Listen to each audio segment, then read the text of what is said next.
The skies over the historically contested region of Kashmir witnessed a dramatic escalation on May 7, 2025. Reports began to surface, painting a grim picture for the Indian Air Force. Pakistani-operated Chinese-made J-10C fighter jets were reported to have engaged and successfully shot down at least one, possibly more, of India's advanced French-made Rafale fighter jets. This was not a minor border incident, it was a direct confrontation involving some of the most sophisticated aerial hardware possessed by both nations. The implications of such an event sent immediate ripples through military and diplomatic channels worldwide, signaling a potentially pivotal moment in modern air combat history and regional power dynamics. The world watched, holding its breath. The initial reports, quickly picked up by international news agencies like Middle East Eye and Reuters, cited official sources. Two United States officials corroborated the core claim. Pakistan had indeed utilized its recently acquired Chinese J-10C jets to fire air-to-air missiles, resulting in the downing of an Indian Rafale. A French official, representing the nation that manufactures the Rafale, also confirmed the loss of an Indian-operated jet at the hands of the Pakistani Air Force. This swift, multi-source confirmation lent significant weight to the initial claims, moving the narrative beyond mere propaganda or battlefield rumor into the realm of verified combat outcomes. The J-10C, often nicknamed the Vigorous Dragon, had drawn first blood against a formidable Western platform. The context for this aerial engagement was a series of Indian attacks on alleged militant sites within Pakistan and Pakistani-administered Kashmir. India maintained that its operations were successful strikes targeting terrorist infrastructure. However, Pakistan's response was evidently swift and forceful. While India focused its narrative on its offensive actions, Pakistan's counterclaims centered on a robust defense that included the downing of multiple Indian aircraft. The use of the J-10C in this specific engagement was particularly noteworthy, as Pakistan also operates US-made F-16S, which were reportedly grounded due to end-user agreements with Washington, preventing their use during these heightened tensions with India. This confrontation marked a significant real-world test for both the Chinese J-10C and the French Rafale. The Rafale, a twin-engine canard delta-wing multi-role fighter aircraft, is considered one of the most advanced jets in service globally, lauded for its combat-proven capabilities and sophisticated avionics. For a Chinese-designed and manufactured aircraft to achieve a confirmed kill against such a platform represented a major milestone for China's burgeoning defense industry. The engagement wasn't just about two rival nations, it was rapidly becoming a showcase, or perhaps a stark warning, for international military observers and potential arms buyers across the globe. The silence from New Delhi was deafening. Pakistan's claims were bold and extensive. Beyond the initial confirmed Rafale downing, Islamabad asserted that its forces had brought down a total of 5 Indian aircraft. This tally, according to Reuters, included up to 3 Rafale jets, a Russian-made MiG-29 and an Su-30, another formidable Russian-origin fighter. Furthermore, Pakistan also claimed the destruction of 25 Israeli-made Harop drones, sophisticated loitering munitions. These numbers, if fully accurate, would represent a catastrophic loss for the Indian Air Force in a single period of engagement, significantly altering the perceived air superiority balance in the subcontinent. The scale of these claims demanded rigorous verification, a task eagerly undertaken by open-source intelligence analysts worldwide. The digital battlefield quickly became as active as the physical one. BBC Verify played a crucial role in sifting through the deluge of information, authenticating at least 3 videos that emerged online. These videos reportedly showed the wreckage of a downed Rafale and other Indian jets, providing tangible, albeit grim, evidence supporting Pakistan's assertions.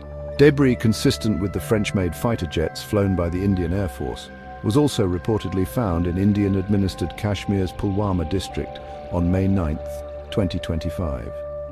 This physical evidence, verified by the Washington Post, further corroborated the loss of at least 1 Rafale inside Indian-controlled territory, making denials increasingly difficult to sustain.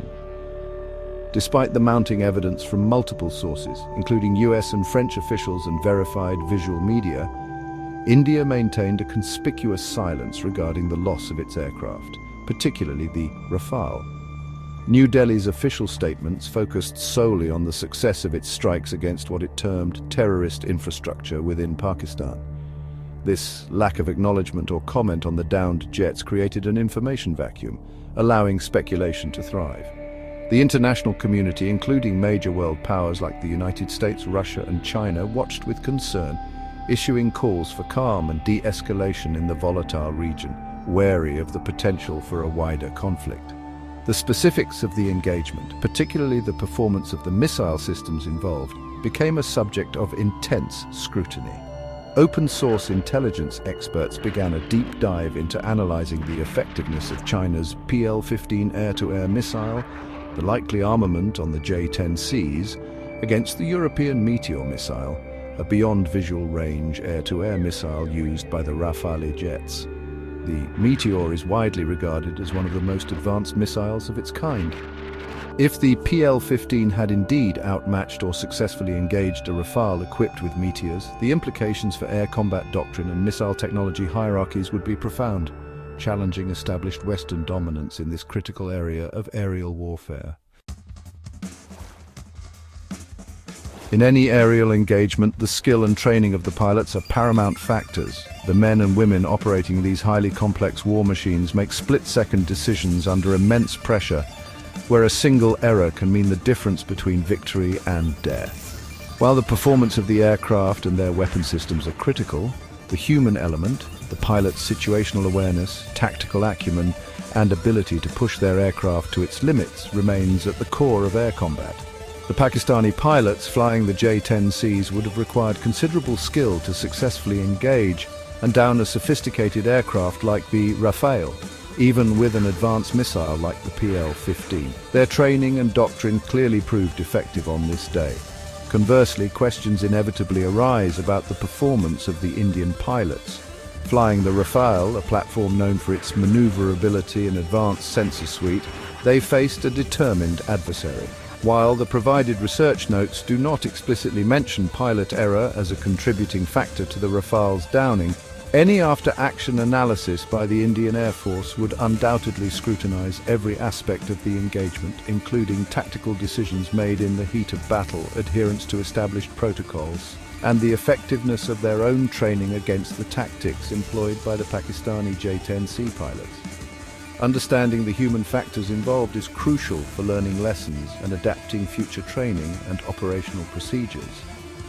Beyond the traditional aspects of pilot skill and missile technology, the modern battlefield introduces the specter of cyber warfare and electronic interference. In an era where aircraft are essentially flying supercomputers packed with networked sensors and data links, the possibility of hacking or electronic jamming causing system degradation or failure cannot be entirely dismissed, even if current reports focus on missile engagement. The provided summaries do not attribute the Rafale's destruction to hacking. However, any unexplained vulnerability or unexpected system underperformance in such a high-stakes encounter would naturally lead investigators to consider all possibilities, including sophisticated cyber attacks designed to disrupt an aircraft's avionics, targeting systems, or defensive countermeasures. While current information based on official statements and verified debris points directly towards the Rafale being shot down by air-to-air missiles fired from Pakistani J-10C jets, the incident highlights the complex interplay of factors in 21st century air combat. The focus remains on the J-10C's capabilities and the PL-15 missile's performance. Still, the broader implications for air forces worldwide include a renewed emphasis on pilot training for contested environments, robust electronic warfare suites, and ensuring the cyber resilience of their most advanced aerial assets. The silence from the Rafale's manufacturer, Dassault Aviation, and the Meteor missile maker MBDA due to a public holiday in France on May 7th only added to the intrigue, delaying official technical commentary from the Western perspective. The downing of a French-made Rafale jet by a Chinese-made J-10C is far more than a regional military incident. It's a seismic event with significant geopolitical implications, particularly for the global arms industry. This engagement is widely considered the first instance where advanced Chinese aerial weapon systems have directly clashed with and demonstrably triumphed over top-tier Western military technology in a combat scenario. The prestige and perceived superiority of Western fighter aircraft, long a cornerstone of their export appeal, have been challenged. France in particular now faces uncomfortable questions about how its flagship Rafale jet was bested by a Chinese warplane, potentially impacting future sales and its standing as a premier arms exporter. The immediate financial impact was evident. Avic Chengdu Aircraft Co., the manufacturer of the J-10C, saw its share price surge by an impressive 20% following the news, as reported by Middle East Eye. This market reaction underscores the direct link between battlefield performance and commercial success in the defense sector. Nations looking to modernize their air forces, especially those seeking alternatives to Western or Russian hardware, will undoubtedly take note of the J-10C's achievement. China has been steadily increasing its share of the global arms market, and this combat success provides an invaluable real-world endorsement of its advanced military aviation technology, potentially opening doors to new customers previously hesitant about Chinese capabilities. The incident is being meticulously analyzed in defense ministries and think tanks across Europe, Washington, and Beijing. The performance of China's PL-15 air-to-air missile, presumed to be the weapon used against the Rafale's defenses and its own European Meteor missile, is of paramount interest. If the PL-15 proves to be as capable, or even superior in certain aspects to its Western counterparts, it could trigger a reassessment of air combat doctrines and accelerate development programs for next-generation missiles and countermeasures in the West. The balance of power in aerial warfare technology, long dominated by the US and Europe, appears to be facing a more credible challenge from the East. This clash over Kashmir serves as a stark reminder of the evolving nature of warfare and the rapid advancements in military technology outside the traditional Western sphere. The success of the J-10C and its associated weaponry will likely bolster China's confidence in its indigenous defense capabilities and encourage further investment and innovation. For India, the incident necessitates a thorough review of its defense preparedness, pilot training, and the operational effectiveness of its imported platforms against increasingly sophisticated regional adversaries. The future of air combat will be shaped by such encounters, pushing nations to adapt, innovate, or risk being left behind in an ever more complex and contested global security environment.